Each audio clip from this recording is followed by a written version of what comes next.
Anda masih di Sportcast Nusantara TV. Bung Erwin, sosialisasi dengan aturan baru sebenarnya sebelum Piala Dunia pun sudah digaungkan oleh FIFA. Ya. Dan ini harus diterapkan di Piala Dunia ini. Ini terasa nggak buat tim ya? Khususnya 2 pertandingan awal yang kita lihat. Apakah sudah ada penerapan itu? Yang paling kelihatan dari dari aturan baru itu adalah bagaimana FIFA memproteksi supaya nggak ada pemain atau ofisial yang mengulur-ulur waktu. Ya, Itu poinnya sih kelihatan ya. sih. Itu kelihatan ya. Karena tadi injury time-nya nggak sampai 5 menit di pertandingan Korea lawan Ceko yang kebetulan saya nonton. Dan kelihatan memang sangat efektif. Kiper juga nggak pegang lama-lama, nggak kuasai bola lama-lama. Ya, itu kan boleh. aturannya 8 detik. 8 detik. Iya, 8 detik nggak boleh nggak boleh sampai lebih dari 8 detik. Lemparan ke dalam juga seperti itu. Dan di pertandingan pertama ya ketegasan wasit itu yang kelihatan kan. Cuman memang belum ada yang. Saya tadinya juga bingung. Ini pemain ketika berkonflik nggak boleh tutup mulut tuh kenapa? Supaya ini ya menjaga supaya kasus Benfica lawan Madrid kan ya. Itu memang pemicunya itu ya. Iya, pemicunya mungkin seperti itu. Jadi yang paling terasa adalah ketika waktu tidak banyak terbuang. Iya. Bisa kita lihat ini Bung Ropan, ada 7 atau 8 ya. Iya, aturan-aturan ini. 5 detik lemparan ke dalam, 10 detik pergantian pemain. Iya. Yang menarik poin ke-8 tuh water break, Boy. Jeda. Jadi setiap babak itu 1 kali. 3 menit ya? Iya, 3 menit untuk jeda. Semua bisa menit. Jadi kan itu yang diterapkan di Piala Dunia saat ini. Kemudian yang juga menarik lainnya, saya pikir di Piala Dunia ini adalah bagaimana biasanya kan kalau national anthem itu hanya 11 pemain berdiri, yang lain di bench, toh. Tapi sekarang semua ke lapangan. 26 pemain itu harus ke lapangan dan membentuk lingkaran. Ada sesuatu yang baru memang ya. Ya, semua berputar di situ untuk bisa ini. Kan ada sesuatu yang baru di Piala Dunia diciptakan oleh FIFA. Tidak seperti biasanya gitu loh. Yang hanya pemain-pemain khusus yang 11 di starting 11. Jadi itu yang ada selain peraturan-peraturan ini kan. Dan VAR juga bisa meninjau pada saat bola mati nantinya ini apakah ini kartu kuning atau tidak atau red card, itu bisa. Kalau kasus yang tadi misalnya kartu merah, 3 kartu merah tuh ngecek VAR juga tuh. Wasit Sampaio. Pasti akan dengan VAR, kalau saya pikir akan lihat di situ. Tapi dia kan punya hak di lapangan sebagai wasit tengah. Dia melihat itu dan memang jelas sekali kalau orang terakhir dicegat apapun itu harus red card. Tidak boleh ampun. Dan ini menjadi pertama kali dalam sejarah Piala Dunia pertandingan pembukaan yang kemudian diakhiri dengan 3 kartu merah yang semuanya straight red card. Tidak pernah terjadi dari tahun 30. Jadi ini pertama kali. Pertandingan pembukaan yang melibatkan bahwa 2 tim yang bermain dapat 3 kartu merah, bukan akumulasi 2 kartu kuning kemudian dihitung sebagai kartu merah, tapi langsung straight red card, diusir langsung. Dan itu kan hukuman 2 pertandingan. Makanya kan sangat merugikan juga bagi Afsel dengan 2 pemain terbaik dia. Tidak bisa main dua-dua lagi, gelandang lagi yang kuat kan. Satu Meksiko dengan kapten. Jadi memang Piala Dunia ini luar biasa kalau bisa dibilang ya. Pergantian pemain. Lu nggak bisa lama-lama masuk. Kalau nggak, lu akan istirahat 1 menit, diberikan kesempatan bermain dengan 10 orang. Kalau memang kelamaan untuk sekian detik sesuai dengan aturan, 8 sampai 10 detik tidak masuk, itu langsung 1 menit. Saya agak khawatir dengan tim-tim yang kita kenal dari dulu. Agak sedikit keras. Let's say Uruguay misalnya. Paraguay. Ya bukan mengatakan bahwa mereka kasar, tapi kecenderungan untuk keras. Gimana, Bang? Iya. Makanya itu tadi 3 kartu merah yang di pertandingan pertama, pertandingan pembuka itu harus dijadikan benar-benar pelajaran. Kayaknya yang ada kartu merah juga pas pembukaan tuh Argentina waktu lawan Kamerun ya Bang Boy. Waktu Argentina habis juara dunia ya. Nggak sampai 3, tapi memang pertandingan tadi tuh memang cukup keras sih. 3 merah, 3 juga. kuning. Dan yang harus diwaspadai justru aturan-aturan baru itu sih Bang Boy. Kayak yang sebenarnya kan remeh. Pemain nggak boleh lama-lama, kalau misalnya diganti nggak boleh lama-lama pergi. Harus keluar di titik paling dekat dari keluar lapangan gitu. Jadi kalau misalnya di ujung sini nggak boleh keluarnya, nggak boleh di sini, keluarnya di sana. Keluarnya yang sana. Iya, harus di sana. Jadi nggak jalan-jalan dulu. Memperlambat itu. Memperlambat. Pemain yang cedera terus diangkat keluar itu begitu di luar nggak boleh langsung masuk kan. Kadang-kadang ada yang langsung bangkit langsung masuk itu 1 menit juga. 1 menit. Nggak boleh masuk. Karena saya nyebut Uruguay tadi, Uruguay ini grup H bersama Spanyol. Wah. Spanyol dengan teknik tinggi, Uruguay dengan keras. Kebayang ini Bung Ropan. Atau enggak Kolombia. Kolombia di grup K. Ini juga kencang juga lawannya Portugal ya Bung ya? Iya, keras-keras semua tuh. Keras juga Bung. Ya, tapi dengan peraturan baru ini kan akan membuat juga mereka berpikir 2 kali, Bung. Iya. Karena ini sangat-sangat ketat dan mereka bisa menyaksikan pertandingan pertama aja dengan wasit yang begitu tegas. Itu nggak boleh, nggak main-main. Karena pasti semua dijalankan apa yang diinginkan oleh FIFA, semua akan diterapkan di sini. Kolombia itu yang bikin Neymar hampir pensiun itu Bang Boy. iya. Yang punggungnya dihantam pemain Kolombia di Brasil kan. Ya maksudnya kita tahu tim-tim mana yang memang punya ciri seperti itu Bung ya. Iya, dan bukan tidak mungkin mereka juga akan bermain keras, tapi kan harus berpikir bahwa dengan peraturan yang ketat seperti ini akan merugikan bagi tim. Yang pasti. Iya. Kalau sampai mereka rugi buat tim kan sangat disayangkan gitu loh. Dan memang harus begitu. Harus terapkan biar sepak bola lebih indah. Bahkan jangan begini. Dengan kemarin juga AFC dilarang juga untuk semua penonton membawa tiupan tuh vuvuzela untuk meniup karena dianggap nantinya itu mengganggu pemain dan wasit dalam hal pendengaran. Sehingga biasanya kan Afrika Selatan paling tahu kan vuvuzelanya itu. Bikin bising gitu loh. Orang. Nah itu nggak boleh dalam peraturan juga nggak bisa ada. Makanya tidak ada tiupan itu. Jangan mengganggu jalannya pertandingan. Sehingga wasit tidak mendengar apapun atau pemain. Sudah diterapkan juga, nggak bisa. Untuk pelatih, sorotannya apa dari ke-7 peraturan baru ini? Kan pelatih atau ofisial yang dianggap memprovokasi pemain atau penonton itu juga bisa red card. Itu kan juga. Bung Ropan pernah tahu kejadian itu? Pelatih memprovokasi pemain untuk bisa keluar atau apa? Di Piala Dunia loh. Dan sebenarnya kan banyak sebenarnya. Ya, kalau modelnya Mourinho itu kan memprovokasi. Benar. Iya, betul. Pernah kejadian-kejadian itu mencegah pelatih yang seperti itu sih. Penilaiannya seperti apa? Penilaiannya di wasit atau di komisi pertandingan itu Bung ya? Kalau melihat penilaian seorang pelatih memprovokasi timnya. Ya bisa wasit, bisa ofisial keempat yang paling dekat sama pelatih biasanya kan. Ofisial keempat kan paling dekat. Iya. Dia akan memanggil atau hakim garis yang terdekat, asisten akan melihat itu, memanggil wasit bisa memberikan kartu untuk mengusir disinggung juga soal walkout. Itu juga parah keras juga itu Bung Ropan. Iya. Kalau bicara walkout ya memang diterapkan di dalam pertandingan sepak bola termasuk di Piala Dunia saat ini untuk semua.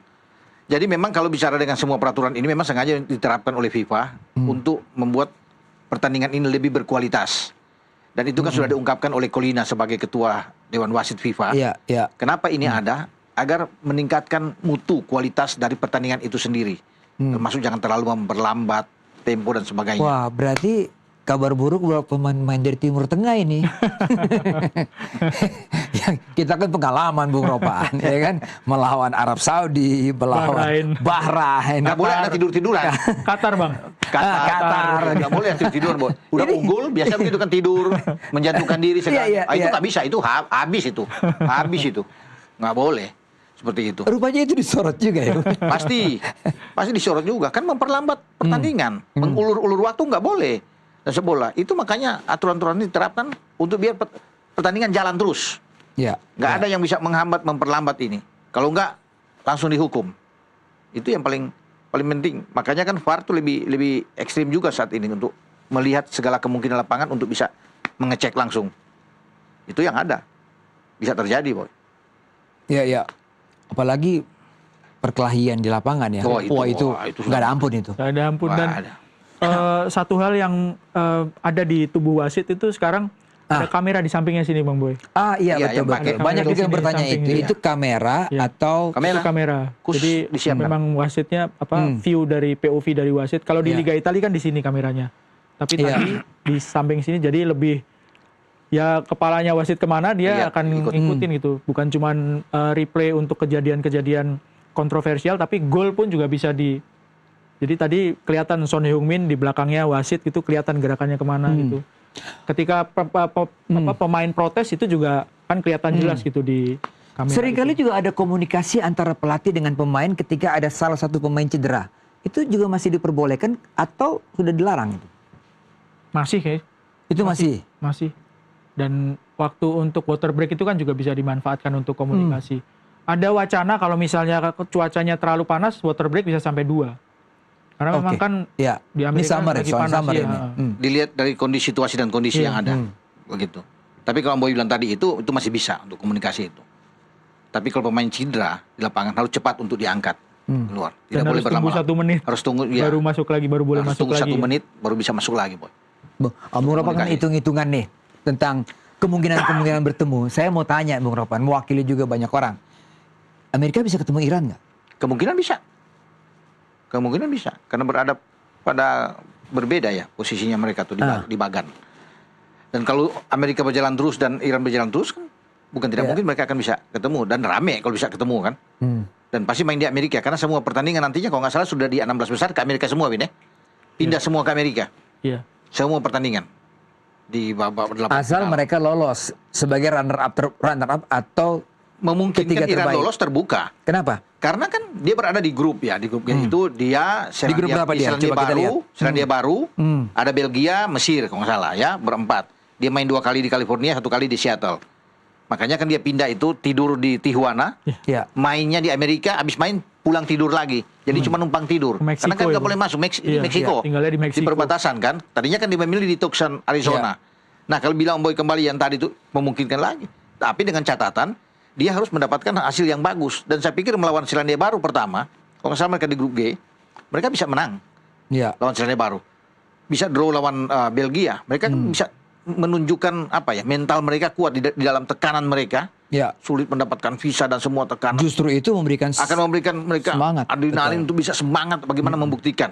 Kalau mereka bisa menang melawan Selandia Baru, kesempatan kans mereka ke babak selanjutnya terbuka dengan posisi urutan ketiga terbaik ada di tangan mereka. Dengan banyaknya cedera tadi di Jepang, banyak yang cedera, mungkin di Jerman juga, Brazil juga dan cedera. Orang mengatakan bahwa dari 48 tim ini 12 kandidat juara lah. Kalau mengerucut lagi ke 4, apakah Prancis akan tetap sebagai kandidat juara nomor 1?